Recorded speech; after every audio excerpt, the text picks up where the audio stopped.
Oh, howdy all, grab yourself a drink, it is time for some Path of Exile discussion. One thing that I get asked quite a bit is what's the best way to use Gwennen in the current league? Gwennen drops her Astragalis a lot of the time when you are running her content, especially her logbooks, but also just her in-map expeditions. And you'll also get these bound artifacts as you do her content. These can't be traded to other players, and they're something that you can spend buying items off her, which will then end up being a lottery ticket with a chance to upgrade to a unique. Most of the time you'll get a magical rare item from her that you'll just end up vendoring. Sometimes she'll give you an interesting rare item. On occasions it'll be double corrupted. You should check if they're potentially mythic or bait. And sometimes there'll be other things about them. So here you'll see I'm going for a prophecy wand. It has a very slim chance of being a void battery. One thing we're doing here is we're using a regex string to highlight the things that have the most potential to be good. So this leather belt here could be a headhunter. It won't be a headhunter, but it could be. And as a result, it's something that's worth taking. With Gwennen, the big hits are where the value is. It's not so much the low-end uniques that you can get really quickly with her, things like Tabula Rasa. It's the things that have quite some significant value that are worth chasing, even though they are very rare. And in fact, the only reason they're worth anything is because they're very rare. So with that in mind, let's have a look at how we make these strings. One thing that is unfortunate is that in this league, I'm going to recommend using 2 of them, and that's going to mean that you will need to swap them around every time you pop an Astragali. So here we're checking to see, is there anything from the first string? No, there's not. Then we're going to have to Alt-Tab out and go and grab the second string and check that one as well. Nothing there. Pop another Astragali, go for another one of those. Then we will put in the first string again, and there's nothing else. And we can go through them pretty quickly, but it is a lot slower than it is if you're in a position where you can only fit everything in one string. One last thing you may want to look for is item level 86 bases sometimes, especially if you're very early in a league. You might find that there's the odd item level 86 thing that you actually care about. And these will start showing up from Gwennen when you hit character level 90. We'll jump out into a Gwennen regex editor. I will put a link to this down in the description of the video below. Now this is a website, and what it does is it will allow you to choose various unique items that you want to highlight. Oh, I missed one. So here it's pointing out that Champion Kite Shield has one very expensive unique, Aegis Aurora. Elegant Round Shield has a very expensive unique, the Squire.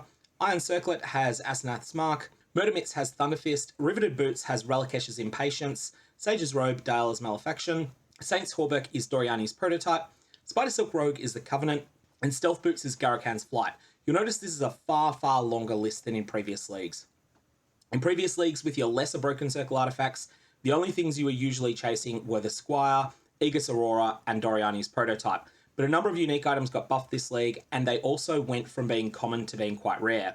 So in the past, Thunderfist was the same rarity as Cold Iron Point. It's now been made quite a lot rarer, but it is also miles better. It's gone from just dumpster tier Elkshard unique into something that you should not just be picking up, but you should be excited about if it drops for you. Next for the weapons, it's really only a couple: Fiend Dagger chasing Arakali's Fang and Void Battery for Prophecy Wand. You'll notice that this is the cheapest item by far that we're bothering with. The reason for this is twofold. Firstly, you may as well use your Greater Broken Circle artifacts on something. Secondly, Void Battery has historically been considerably more common than Arakali's Fang. The thing is, you're not going to run out of Greater Broken Circle artifacts, you're going to run out of Grand ones first. Grand Broken Circle artifacts, we have Mageblood, the reason everyone does this, and Headhunter's really expensive this league as well. Now, the rates for these are speculated to have been nerfed. Most people think these are a lower chance to show per Astragali invested than in the past. However, even if that's true, and it probably is, the average return per Astragali is pretty high at the moment, and so these are definitely the thing that you are most concerned about. In fact, you could probably just set up a situation with your Astragalis where you're only looking at the leather belts and the heavy belts, and you're just disregarding everything else, or maybe you're just taking a smaller subset like Aegis Aurora, the Squire, and skipping a lot of other things. For jewels, there's a couple of things. The first one to note is that Grand Spectrums don't show up here, and they actually make you want to lean more towards Crimson Jewels than you have in the past, because the Grand Spectrum that provides +1 minimum endurance charge, which is speculated to be very, very rare, like the same rarity as Inspired Learning and Unnatural Instinct, this is very valuable as well. So you have Crimson Jewels have 3. So there's a +1 minimum endurance charge Grand Spectrum, there's Inspired Learning, and there's Primordial Might. Viridian Jewels have 2 main ones. There's Unnatural Instinct and there is Intuitive Leap. And Cobalt Jewels you're going to skip.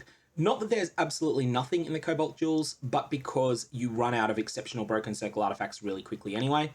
And you'll also notice with exceptional Broken Circle artifacts that you can spend 72 or 24 at a time, or less if your character is below level 85, I think it is. I think they're a bit cheaper below that point. I don't know what the difference is between these. It's widely speculated that the 72 cost ones give better returns, but I've got no data set that I can draw on to say anything about that beyond it's just probably more likely to be better. Anyway, that's how you can generate your strings. Once you've done that, Alt-Tab between the game and this window, click here and it will copy the first string, then copy-paste that into Gwennen, then click the second string, Alt-Tab back, copy this in, then roll over to the next Astragali once you've taken everything you care about, and then copy just the one that's missing because this will remain there. This will remain highlighted.